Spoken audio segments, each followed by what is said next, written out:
Apa perlu kita buat jika ada jenazah berada di rumah? Ada satu hadis riwayat Ibnu Hibban daripada Maqil bin Yasar yang mengatakan boleh dibacakan Yasin pada orang yang sedang nazak. Sebahagian ulama kata nazak bacaan Yasin kepada mauta. Mauta ni maksudnya mayat. Tapi ada yang kata mayat tu bukannya orang yang dah mati, orang yang sedang nazak, supaya dia dengar surah Yasin tu, dia dengarlah cerita apa? Syurga dan pahala, syurga dan dosa dan neraka. Jadi bila dia dengar tu, dia tahulah dia nak berangkat pergi ke alam barzah.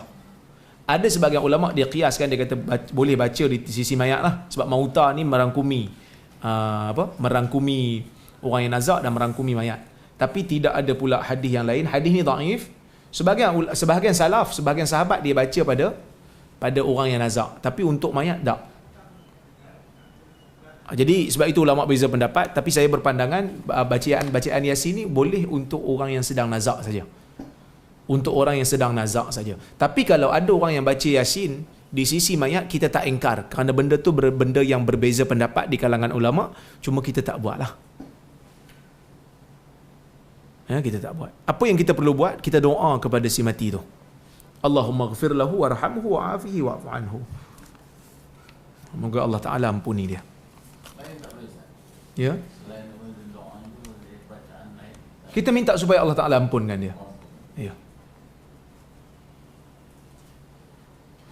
Bila kita datang takziah orang, ada satu kematian berlaku, kita pergi rumah dia, kita nak ucap apa? Ni saya nak beritahu.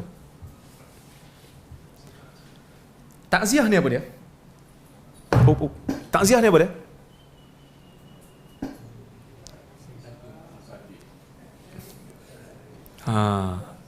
Ni kena bagi betul sikit. Kita selalu ucap takziah takziah kepada awak dan keluarga. Salah.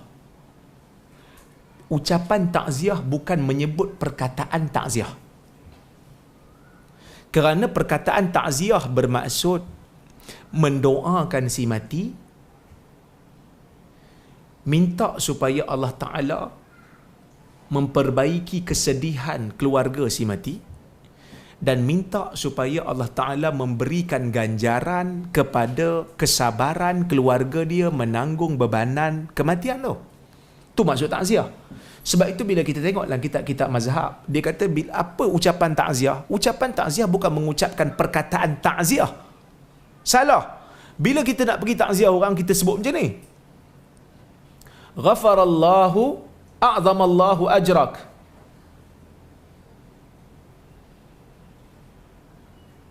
Wa ghafara limayyitik. Sekejap, saya lupa perkataan. Moga Allah Ta'ala membesarkan pahala kamu dengan musibah ini. Dia sabar atas musibah yang berlaku kat dia, dia akan dapat pahala. Kemudian kita minta supaya dia sabarlah dan memberikan ganjaran atas kesabaran itu. Wa ghafara limayyitik, dan moga Allah Ta'ala mengampunkan si mati. Itu ucapan takziah. Ucapan takziah yang disebut dalam hadis, ada beberapa hadis yang menyebutkan tentang lafaz takziah. Antara lafaz yang takziah yang ada dalam hadis ni, inna lillahi ma akhadh wa lahu ma a'ta wa likulli syai' wa kullu syai'in lahu ajalun musamma faltasbir wal tahtasib. Ini di antara lafaz takziah. Jadi tuan-tuan susah nak pakai dalam bahasa Arab kan? Kita bagi bahasa Melayu. Inna lillahi ma'ata, sesungguhnya bagi Allah, milik Allah apa yang dia pernah beri pada kita. Walahu ma'akhadh, dan bagi Allah juga apa yang dia ambil daripada kita. Maka apa yang kita ada hari ini milik Allah, apa yang Allah Ta'ala ambil daripada kita pun milik Allah. Maksudnya Allah Ta'ala bagi kita pinjam suami kita tu Allah Ta'ala punya, milik dia, nyawa tu dia bagi, maka dia bagi kita pinjam. Inna lillahi ma'ata, dia bagi kita pinjam, dia punya. Walahu ma'akhadh, kalau dia ambil suami kita, dia ambil isteri kita, dia ambil anak kita, maka bagi dia nak ambil, dia boleh ambil. Wa kullu syai'in lahu ajalun musamma, dan semua tu yang ada di atas muka bumi ni ada ajal dia. Engkau yang bersedih ni pun kau ada ajal juga. Falitasbir wal tahtasib. Hendaklah kamu sabar dan hendaklah kamu menghitung pahala atas kesabaran itu. Ini di antara lafaz takziah. Jadi lafaz takziah bila kita nak pergi jumpa orang yang kena musibah, kan, bila kena apa? Ada kematian, kita jangan ucap perkataan takziah tu. Takziah takziah. No, bukan perkataan tu. Kita pergi kita kata moga-moga Allah Taala memberikan kesabaran, memberikan pahala dan mengampunkan si mati. Itu perkataan takziah. Faham Mungkin dia faham yang cakap takziah tu ialah bermaksud dengan apa yang tadi kita. Tak, sebab Arab lagi faham daripada kita. Perkataan Arab adalah takziah. Tapi sebab itu ulama bincang, apa perkataan takziah? Ni yang saya sebut tadi ni. Kan kadang-kadang bila berlaku kematian, biasa orang tulis kat Facebook kan, takziah Al-Fatihah. Takziah Al-Fatihah. Salah. Perkataan takziah itu, dah lah dia kena kematian, dia suruh orang tu pula ucap takziah pada orang lain. Perkataan takziah tu kita ucap pada dia, maksudnya kita sebut takziah adalah kita pujuk dia, kita doa untuk si mati. Itu maksud takziah. Kita pula disuruh dia pergi takziah pula. Takziah. Ucapan takziah tu maksudnya hang ucaplah takziah. Arahan takziah tu adalah ucapan kepada orang lain, mujuk dia. So bila kita sebut kat dia takziah, seolah-olah macam kita suruh dia ucap takziah pada orang lain. Sedangkan kita perlu ucap takziah pada dia. Okey.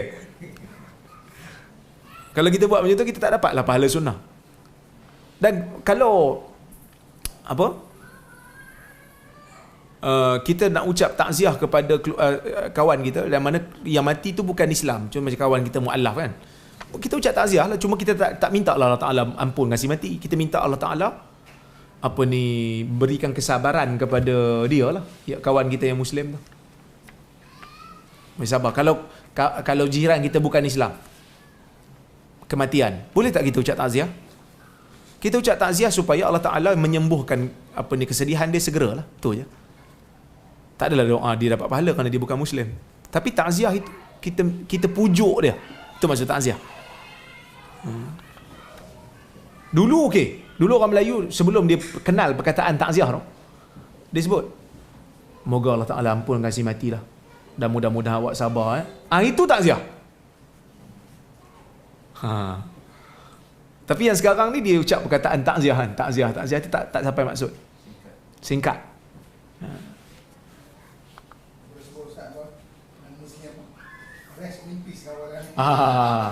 Rest in peace. Rest in peace kalau sebut pada mayat yang bukan Islam tak boleh. Tak boleh sebab rest in peace sama saja.